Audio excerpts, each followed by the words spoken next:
questions or anything like that.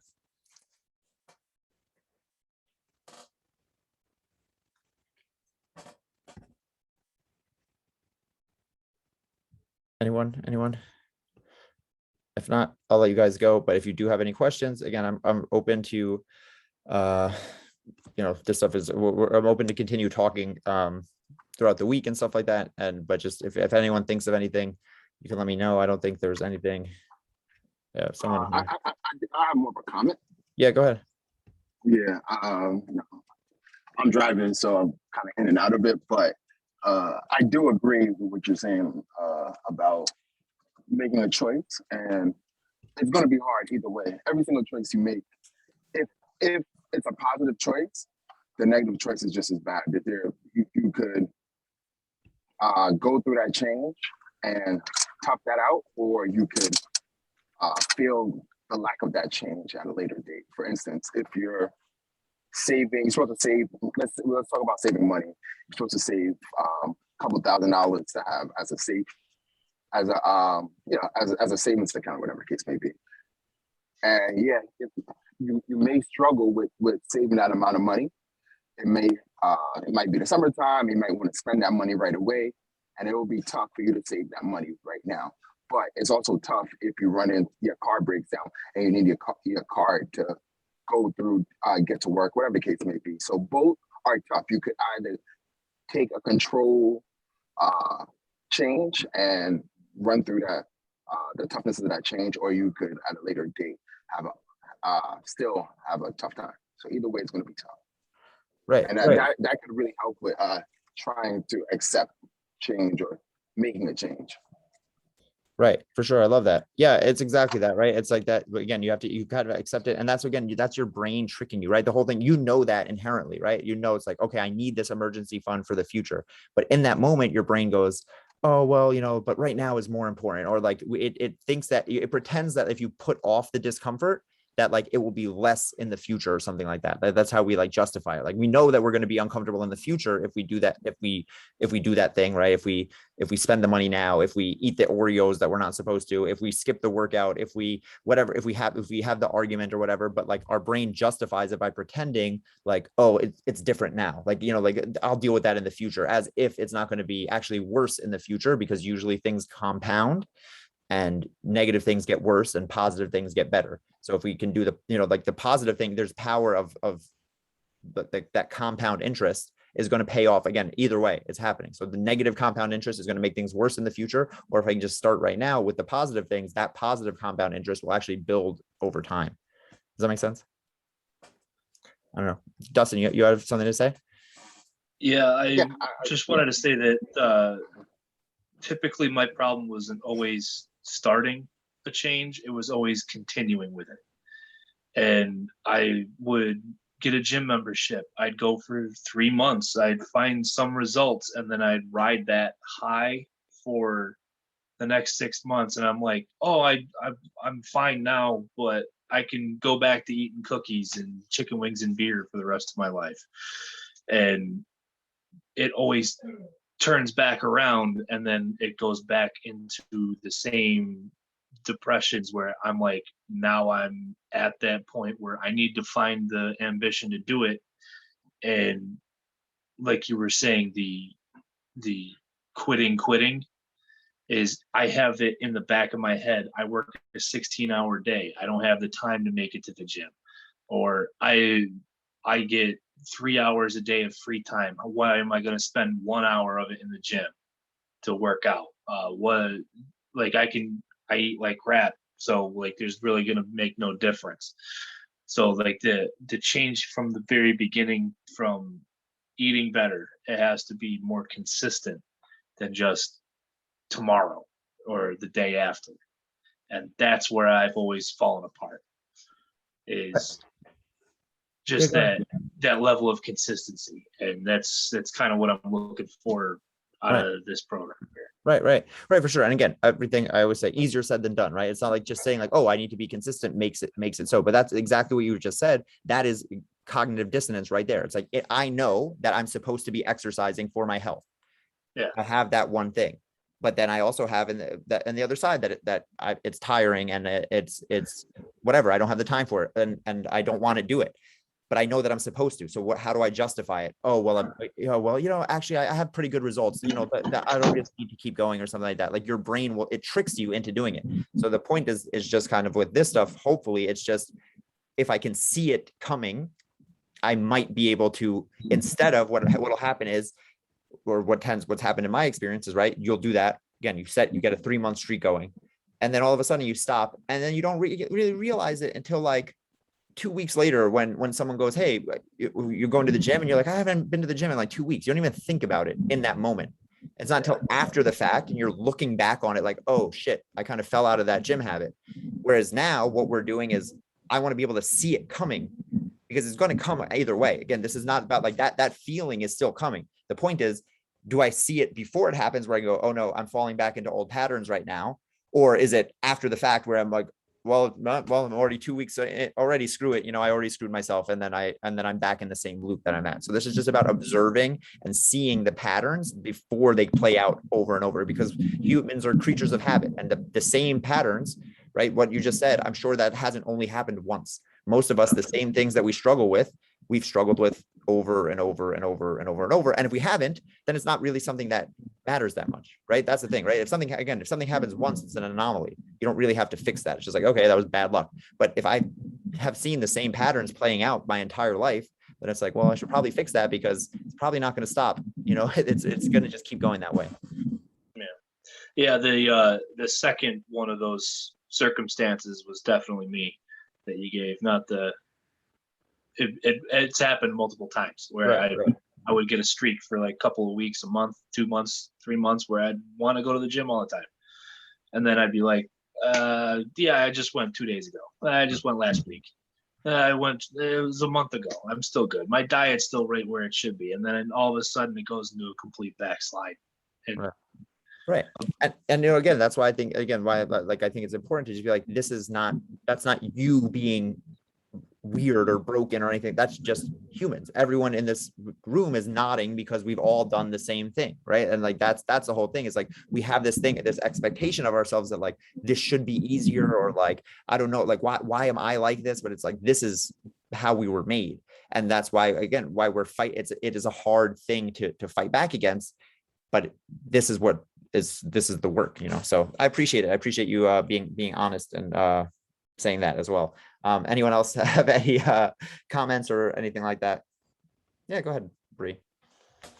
Yeah, actually, I see that a lot too. That was like one of the sort of patterns that I was like, yeah, that's where I quit in life. It's like, I'll get really good at doing something I learn, you get excited and you start applying things in your life, and then you see progress and it's exciting. So then you're like, okay, I don't need to work as hard anymore. And then you just end up throwing it away. So, and usually I see that in like business a lot, where like with my clients, I'm doing really well and I'm like, okay, I can just coast. And then I start to go back downhill. So, yeah. Right. And again, that's your brain trying to keep you safe, because it's like, okay, I got the result already. All right. Like, again, all right.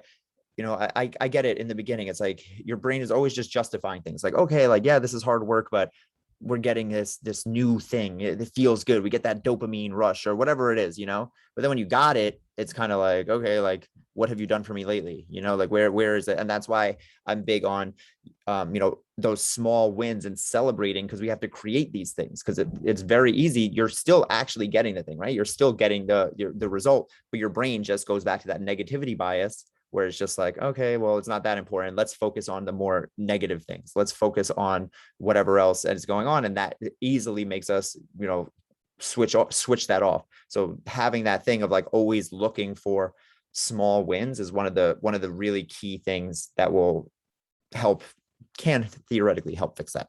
But yeah. Anyone else? Go ahead, Erin. I was just going to say, like, just hearing, because everybody's obviously struggling with something different, but we're all kind of struggling with the same thing. Like, it's interesting because at the end of the day, and I think this might have been one of your topics on another podcast, Paul, but it's like all about like having trust in yourself. And like, I think when you failed at your gym routine or whatever, like 3 or 4 times, like somewhere in the back of your mind, you're like, well, at some point I'm going to F this up too. And like, the point is that I think through this whole process, we need to be able to trust ourselves that like a lot of times I don't consider myself a quitter because I'm kind of like, I don't skip workouts and I eat healthy and there's certain things I'm really good at. But at the same time, like, I guess, like you said, Paul, I quit on myself in a lot of regards. And like, I'm afraid to start certain things like, but for example, like we've all invested money in this. So it's like, we're investing money, like we really are investing in ourselves. And I think it is good that we've invested money because it kind of makes us like a little bit more accountable. But I think in the end, like, I hope that all of us walk away from this knowing that like we can trust ourselves and that we won't always fail and that this is like the start of something new. Yeah, 100%. I love that. And thank you for sharing that. And that's exactly it, right? Exactly that, right? I think it's cool because exactly you said, you don't have to know what the specific struggle is, right? We can just talk about struggle in general and everyone can kind of nod along and be like, yeah, like your thing might be different than my thing, but we all have a thing. And that's kind of the point here, right? And that's why it was like, we're just going a layer deeper. We don't have to talk about what the specific thing is. We have to talk about the generalities of it. And yeah, that self-confidence. And that's why I was saying the self-talk thing, right? Because it is that self-confidence of if I failed 5 times, inherently that's a pattern.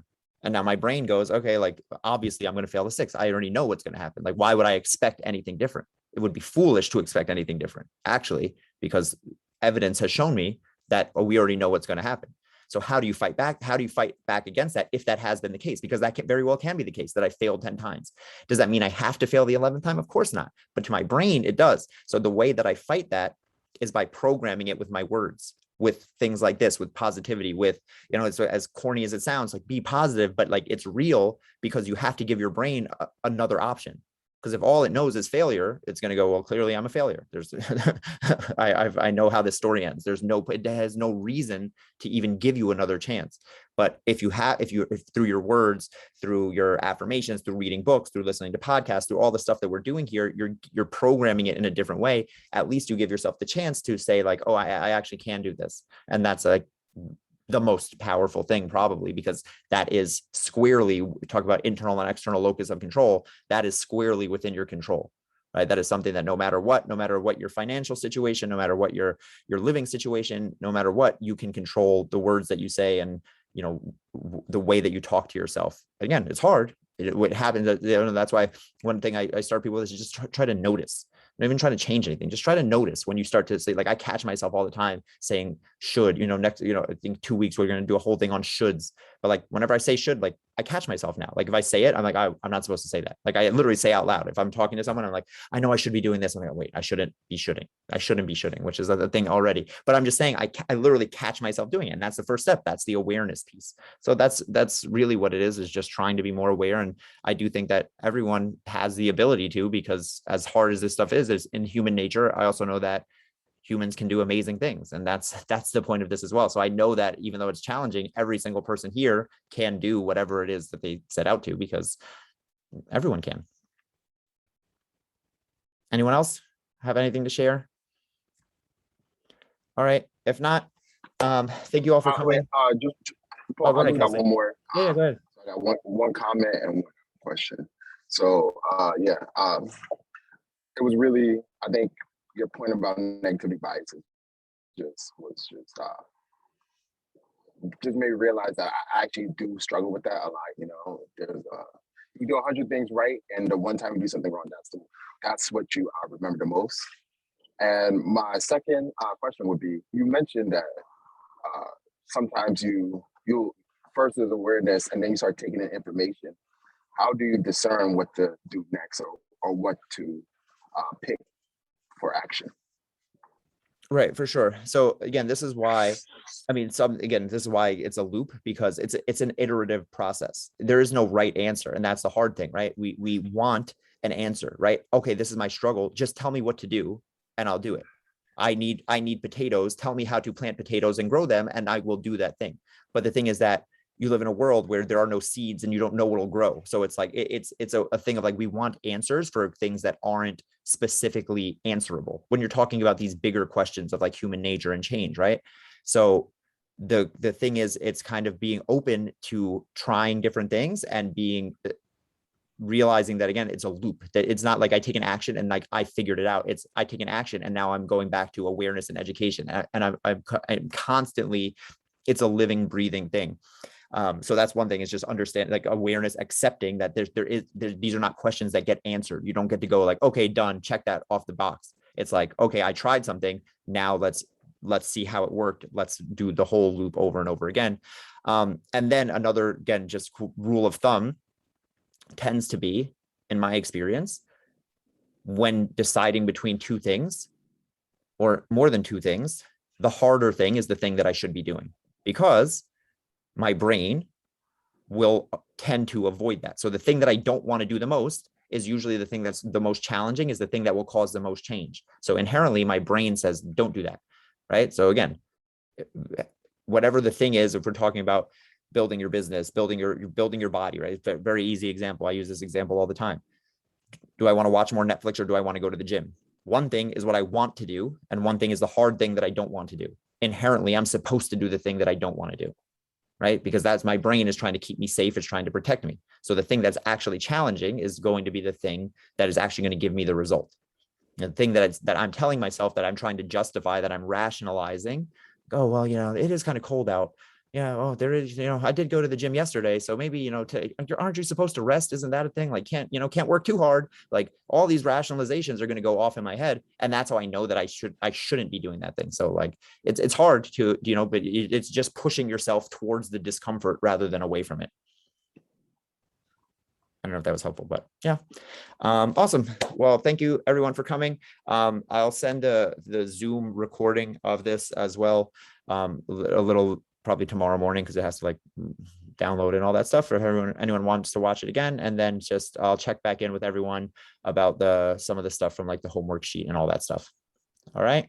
Awesome. Awesome first day. Thank you. I appreciate you all being here live. And yeah, awesome. Thank you. Oh, thank you. All right. Bye everyone.